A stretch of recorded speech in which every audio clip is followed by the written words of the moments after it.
Welcome back to Brandon and my chat on the current World 15 of Rugby Union 2020. Obviously, during the pandemic still of the coronavirus lockdown. Hope you're all keeping safe and well and busy as best you can. We did this podcast last week talking about what we thought our best backline was in the world right now.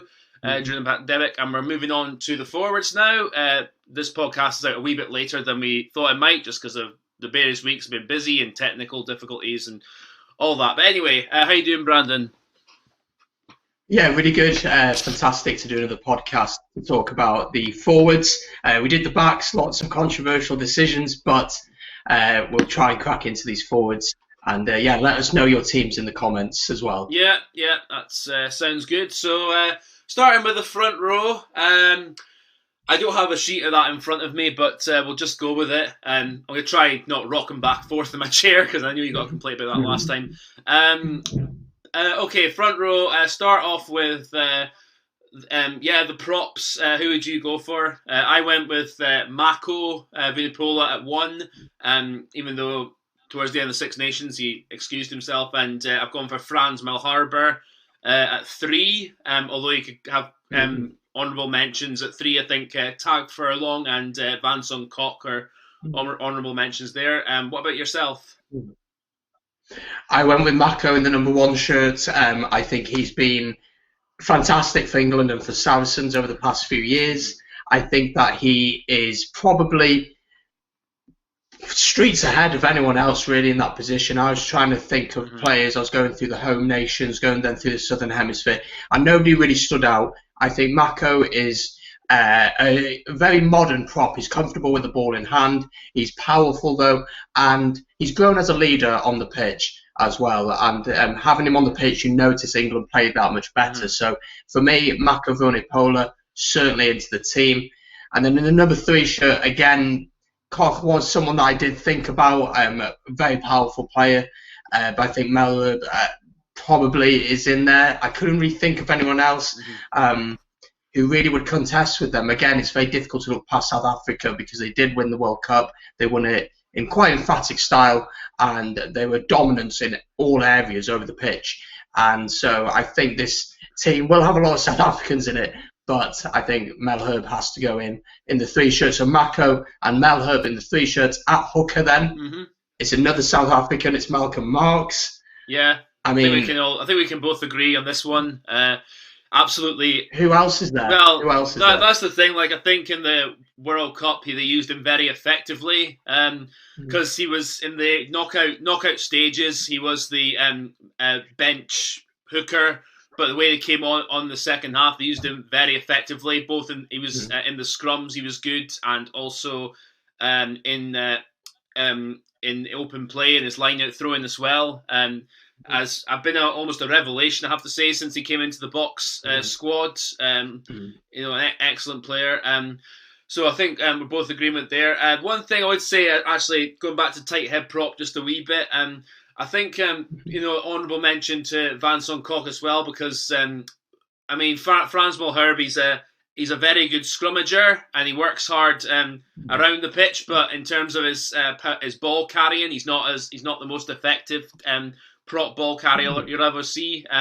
Whereas Kok is a bit better at that department, but also Kok did brilliantly as the impact player off the bench, especially against Wales and against England. Even though the scrum was on top against England, he really pushed it. And also, I think against Wales in that semi-final, it was really the last 20 where the South African pack started to get the upper hand in that match. And he was a big part of that. So that's a mention there. But yeah, I think we're agreeing on 1 and 2. I would like to make one. Definitely. Sorry, I would like to make one honourable mention for the number 1 berth out after Mako Vunipola, and some might laugh at this, but maybe Rory Sutherland to Scotland, because he's done very well in the Six Nations. Has proved himself to be an excellent forward. I mean, I don't think he's among the world's best yet. Don't get me wrong, but he in terms of form, I'd say he's coming a good player. So yeah. With you coming from the Scottish perspective, I guess I could put my Welsh perspective on it. I actually think Wales are lacking some quality forwards, props especially. I think that Rob Evans has not been himself for a couple of years. Ken Owens in this year's Six Nations, his line-out throwing agreed. Was horrendous. He's fantastic for Scarlets. He's a brilliant leader, great lad, but he has not been on top form. Samson Lee, he didn't really get a sniff with Warren Gatland near the end, but hopefully he'll get some more time. Rhys Carey, who was at Saracens, what's happened to him? I'm not too sure. Elliot Dee looks like an exciting player coming through, and Leon Brown as well, but again, no one at the level here. But Wales does feel like we are lacking that quality at the front of the scrum, that's for sure. That's fair enough. And I think, there's other teams that are, sort of lacking a bit in terms of like that world-class front row. I mean, even New Zealand, Joe Moody, I mean, he was excellent in 2015, of course, but past couple of years, I think he's lost his mojo a bit there. So I think long term, I wouldn't be surprised if New Zealand looked to a new loosehead. But who that will be, we'll see once this pandemic's all over and we can go back to normal. So I think we're agreed on the front row of Mako, Mako Vunipola, Malcolm Marks, and Franz Malherbe right now. Yeah.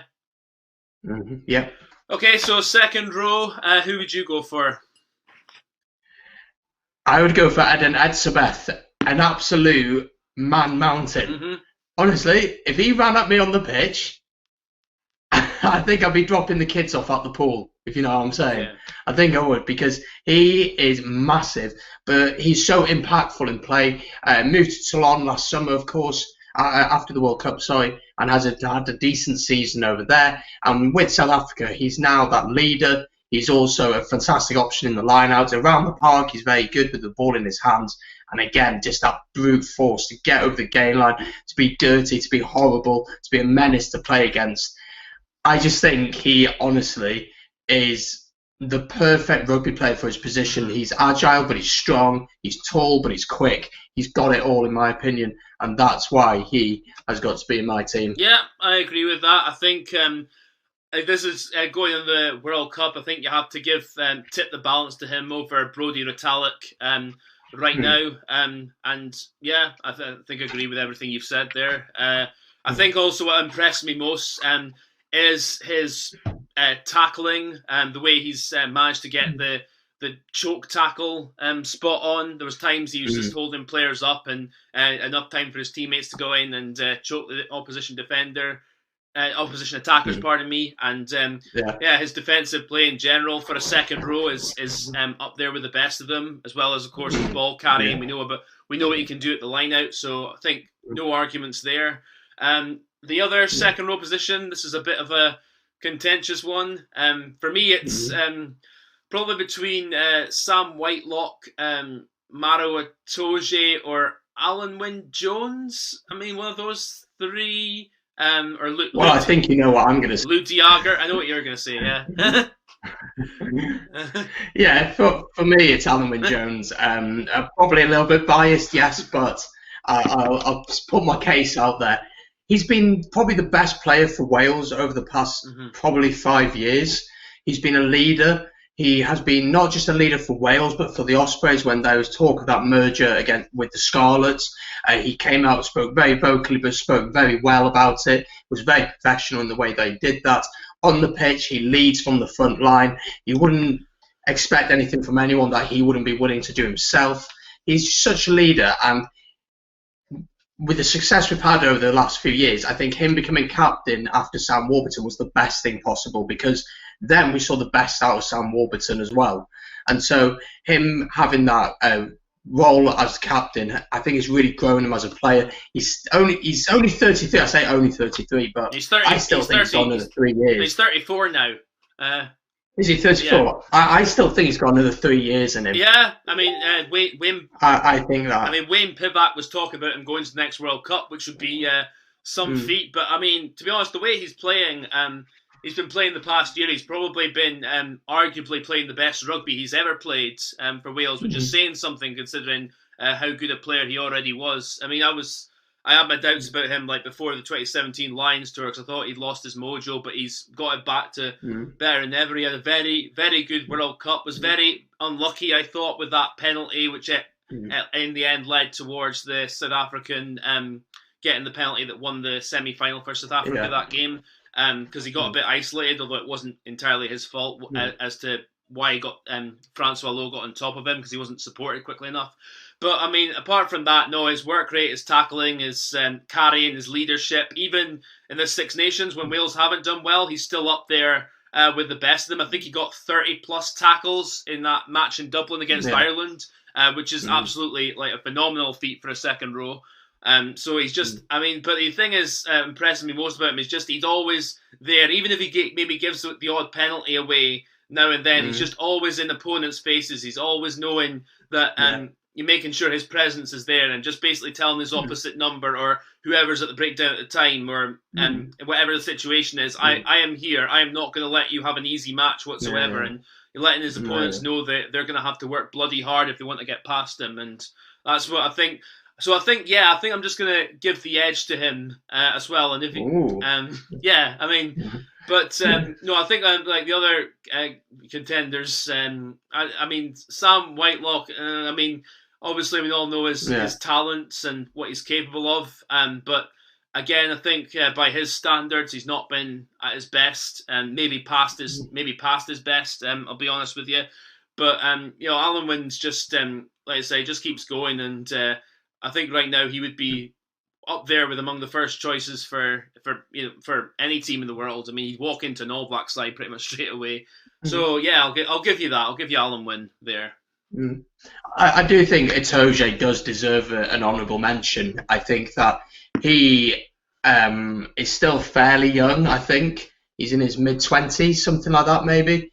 25? Yeah, 26? 25, about that, yeah, he's about that, yeah. Yeah, 25, so he's still got a long time to go. He's certainly going to be captain material at some point for England. You'd assume at some point in the future. He's a fantastic ball carrier, very, very powerful. But I just think that Alan Wynn has done that a little bit more in the game. One little thing on Alan Wynn to finish off with about him is his ability to talk to the ref.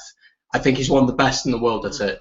I think he's so good. He's polite, but there's something about him that he knows when to talk and when not to talk, and that makes a massive difference. Yeah. Like when Wales played against England, I think last year at the Millennium Stadium, the comparison between him talking to the ref and I think it was Owen Farrell who was captain trying to talk to the ref was ridiculous. Like you could see who the ref wanted to talk to and who he didn't want to talk to straight away.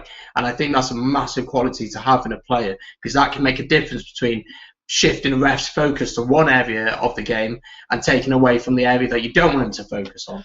Yeah, I mean, I see that point. I mean, I particularly, knowing referee myself, don't like it always when players do that. I mean, I don't mind a bit of constructive feedback, but again, I mean, understand they are at the highest level. You want to try and get an upper hand where you can. But I think a bigger thing with that particular game you're talking about was just his quality in his play compared to Owen Farrell that day. Because I remember the second half of that match, Owen Farrell more or less fell to pieces because he was kicking balls out in the full. He wasn't direct. He wasn't getting his backline moving forward. He wasn't directing things from 10 as well. And whereas Alman Jones in his performance in his position, he was just doing what he always does, showing a great engine, making sure he was the first to every breakdown when he could, and just showing a great example as a leader. So I think that was the Tim point in that game. But no, I think your points are very fair there about the refs thing. I mean,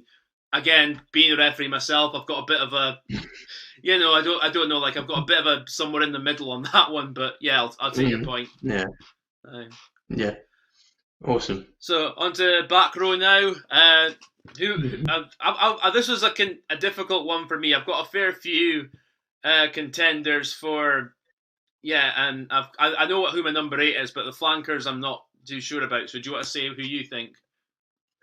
Yeah, so in the number 6 shirt I went with Peter Steph du Toit. I think he won World Player of the Year last year, didn't he? He did. If I'm correct in thinking. So for me, that just kind of answers your question, really.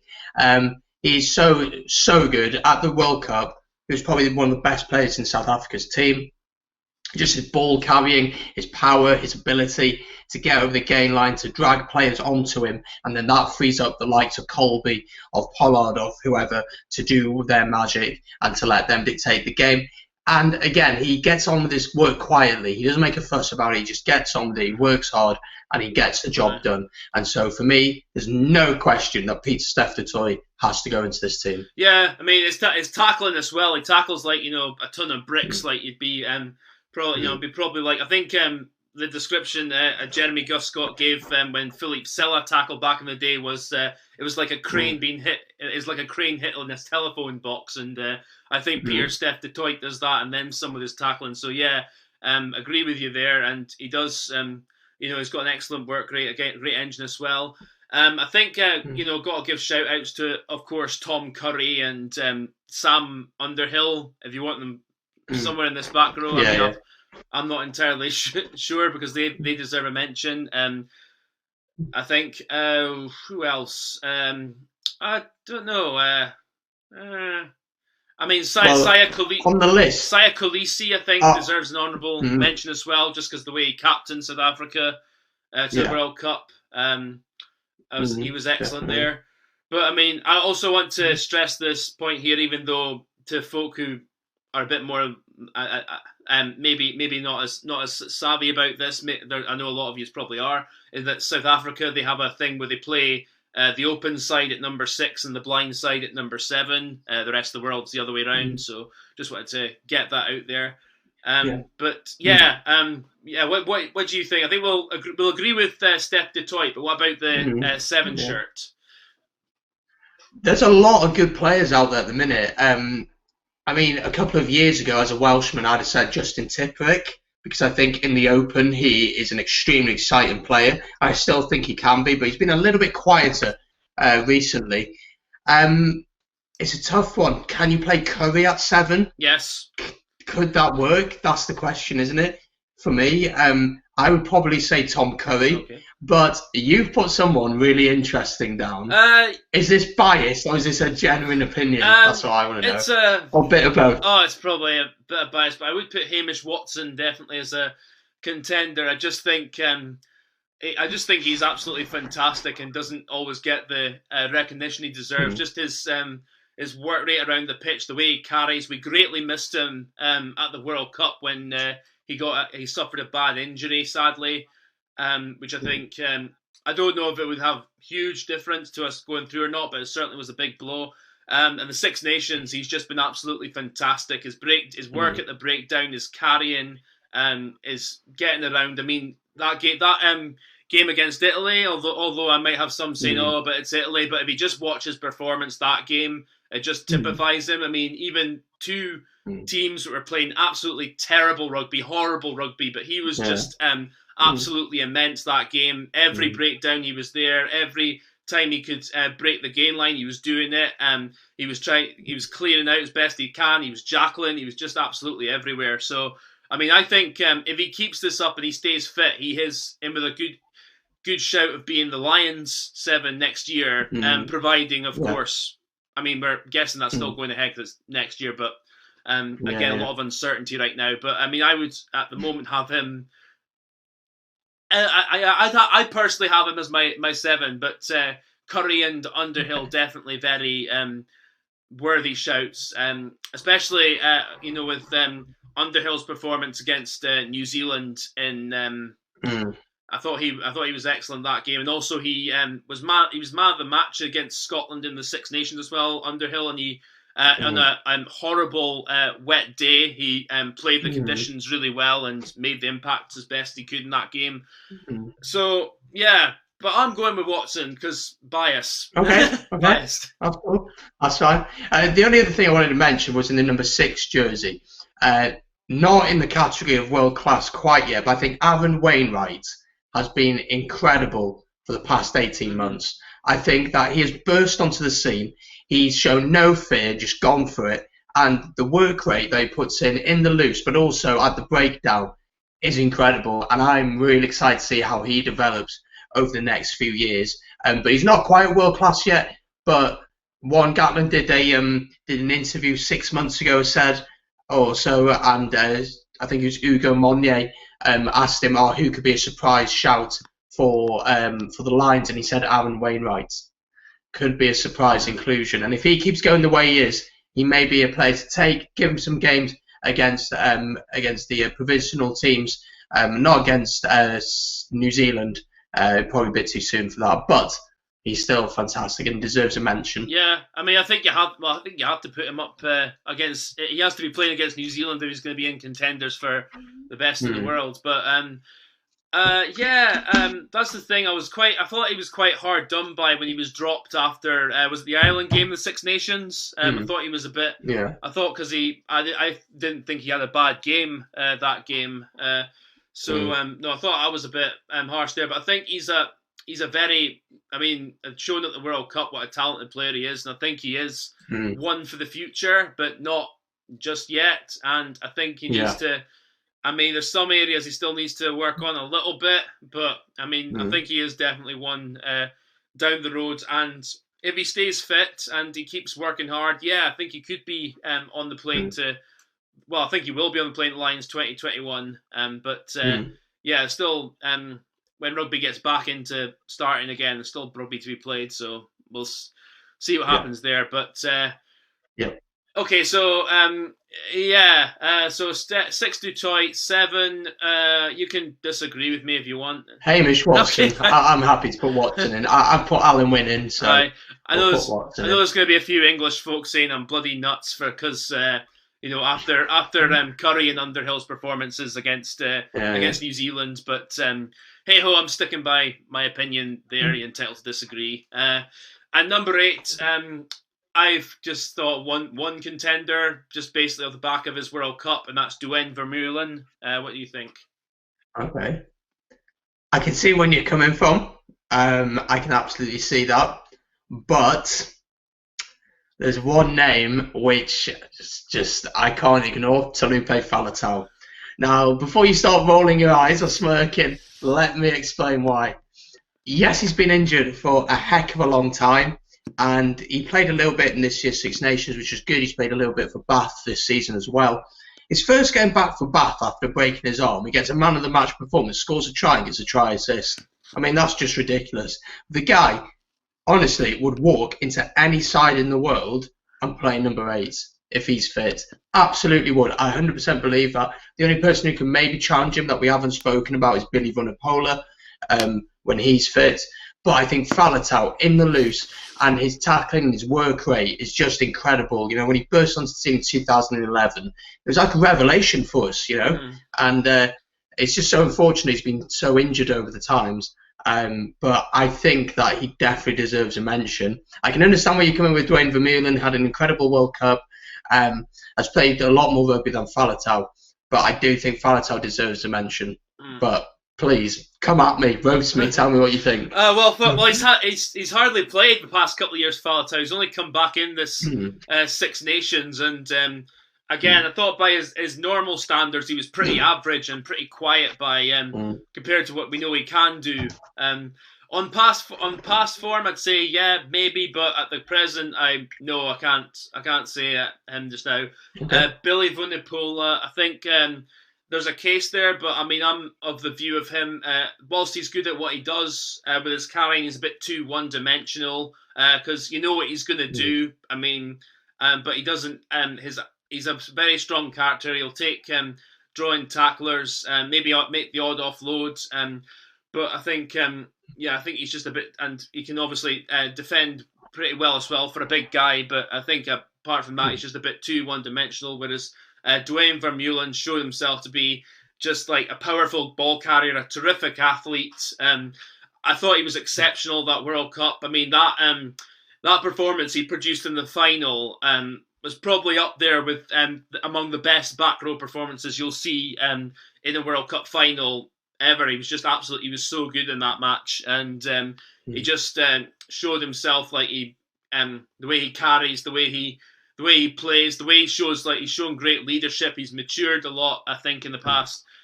few years, and looks. I think because he wasn't in the South African team for a while, and he came back just before the World Cup, to my knowledge, and he's got himself right back up to high standards again. Albeit long run. I don't know how much longer he's going to be about because he's 33 now. So he could make the next Lions tour, possibility, but. Who knows? We'll see. But I mean, right now, I'd have to say Vermeulen. Yeah, my Welshness inside of me is kind of crumbling to pieces at the minute. But like I think we do have to go off players who have been playing. Obviously, ability wise, I think Faletau's one of the best in the world. But has he shown that over the past couple of years? You'd have to say no. Mentions to people like Sergio Parise. I know he doesn't play for Italy anymore, but he's still world class and is obviously been Italy's best player for the past 10 years. But at number 8, a year ago maybe, you would have picked him for many teams in the world. We've spoken about Billy Vunipola. I think maybe Keelan Doris in the future could be really exciting, the Irish number 8. Yeah, I've got one more mention, which we haven't mentioned throughout this, which definitely deserves a mention. Gregory Aldrit, the French number 8. I thought he was absolutely excellent at the Six Nations. He was excellent at the World Cup as well. I think he's actually going to be he's got a massive future ahead of him. He just like his ball carrying, his work rate at the breakdown as well. I just thought he was probably France's best player.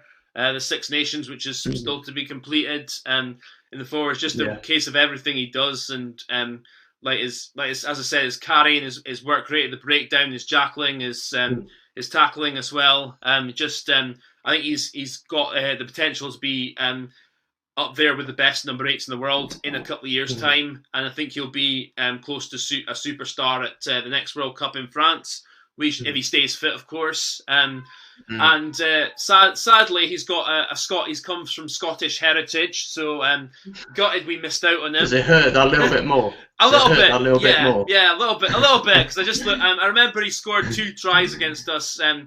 When we played Scotland when we played France in Paris last year, and even though they were basically pushover tries off of scrums, I thought the rest of the time he was on the pitch that day, he looked like a player. And then in the warm up game where France humped us, I think it was in Nice or Lille, I can't remember the stadium, had an excellent game that day. So I think he's got a real ability about him.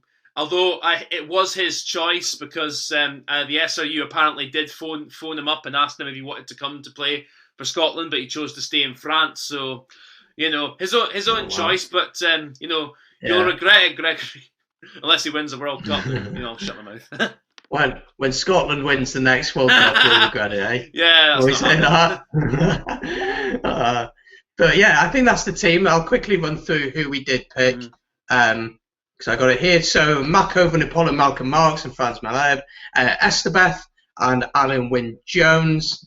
Then we had Peter Steph-Toy, Hamish Watson, and then Dwayne Vermeulen. It's a decent team. Let us know in the comments your team as well.